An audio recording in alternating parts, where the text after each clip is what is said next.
All right, everyone, here we are with ticker symbol HYLN, Hyliion Holdings Corp. And before we jump into this chart, I want to say welcome to all my first-time viewers and investors.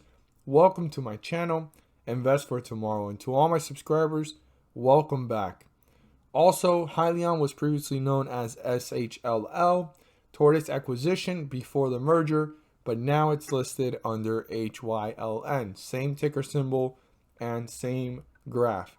Now, one of the most important things here that I've noticed is that it was running up and there was a lot of volatility before the merger, which shows you, right, if you're an investor trying to figure out why this happened and so forth, or what was this caused by, which was uncertainty, fear, and profit taking and cutting losses. Those are all the things mixed in with this downfall. But if you see the volatility before the merger and hitting lows of $33 and jumping back up and so forth, you can clearly see that there was a lot of uncertainty before the merger. There wasn't uncertainty as it was running up. It was pretty stable. It was a upward direction. This was up, down, up, down, up, down. So to the point that you could see the uncertainty before it even merged. Now, a lot of people were expecting, well, hopefully by the merger, since this pickup happened, right? It fell and it picked up. This is going to continue that run to hit newer highs. And instead, it did a different trajectory. It actually went in this direction. So I'm noticing something just based off of the charts, and what it's showing is that there was uncertainty before the merger, and it kind of answers why this actually headed in the direction. Excuse me for jumping back to nano. That's from the previous video, but it shows why this went in that direction. It shows it. You could see it previously with the volatility, and there was already uncertainty if people were getting out after hitting these highs instead of actually maintaining itself in a nice sideways direction to hit newer highs. Now, that's just what I see off the chart, and I noticed it, and I just want to share it with everyone. And that's why this is more confirmed due to the fact of the history that happened here. If people were a little bit more stable before the merger, I would see why the merger would stay more stable. But no, instead, it quickly started going in the other direction. Now, it was actually hitting newer lows. I had stated if it broke through support, it could possibly hit newer lows, or if the bulls actually decide to turn around, since the 50-day moving average was catching up to the price, this could turn around. And the bulls have decided to appear. Now the question is, could they maintain themselves with this run? Could they maintain themselves from falling back down below the 50-day moving average, or could they pull away? So we're going to look at our new resistance levels and our new support levels. All right, so the 50-day moving average is 2342. Super important number. 2342, you want to keep that in mind. And by writing that down, that lets you know on what side of the chart we're in.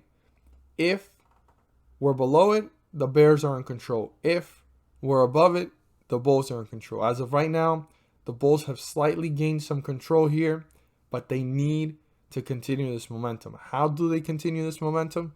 They need to break through the resistance level. This is the first resistance level away from the 50-day moving average that's going to get them to the next one, which is actually the highest point reached, 2530. That is the highest point reached for this stock, and it's super important for the bulls to actually break away from it and hit newer highs. Super, super important for the bulls.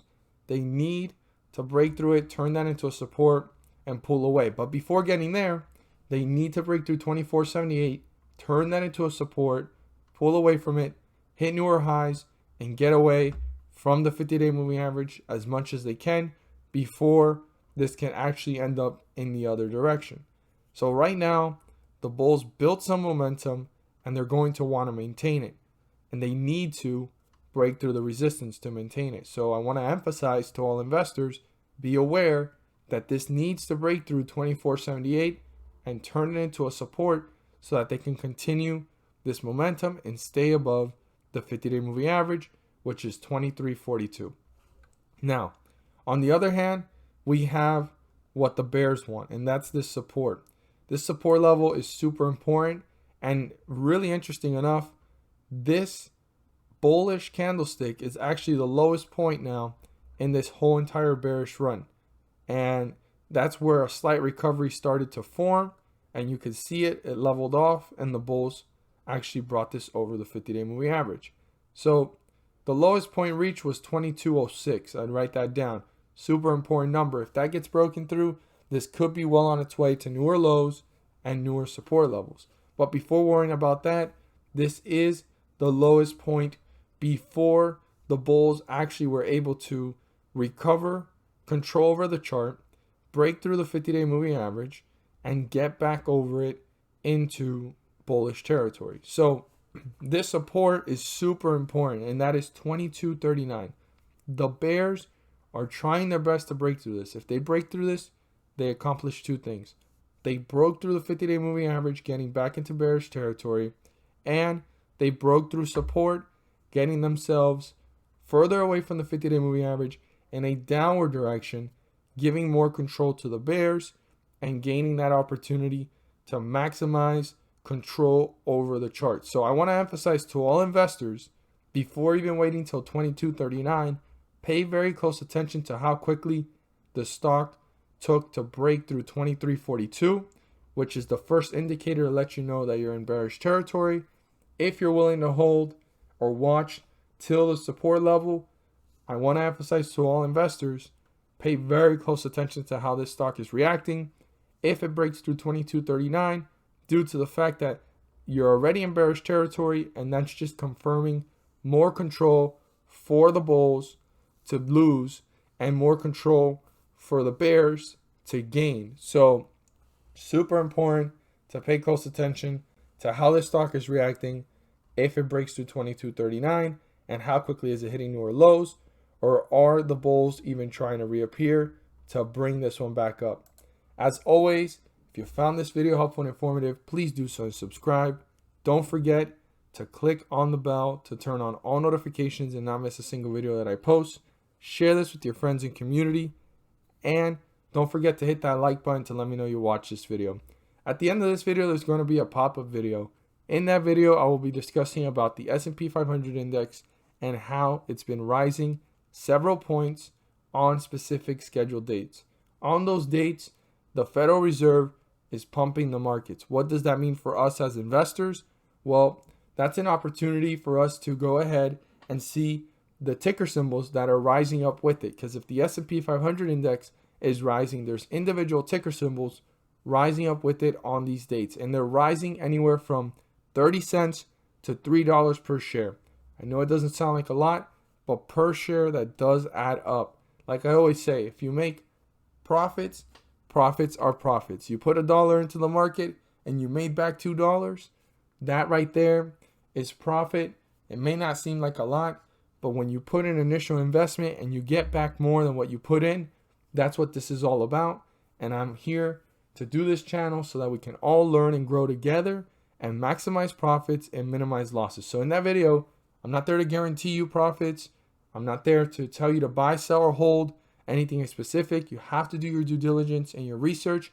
I'm just there to break it down, show the dates, and announce the next pump. It's a weekly series so that you guys can be well equipped for those dates and do your research and go ahead and maximize those profits, whether the market's going up or it's going down, for as long as the Federal Reserve continues to pump these markets. Thank you guys so much for watching, and let's make some money.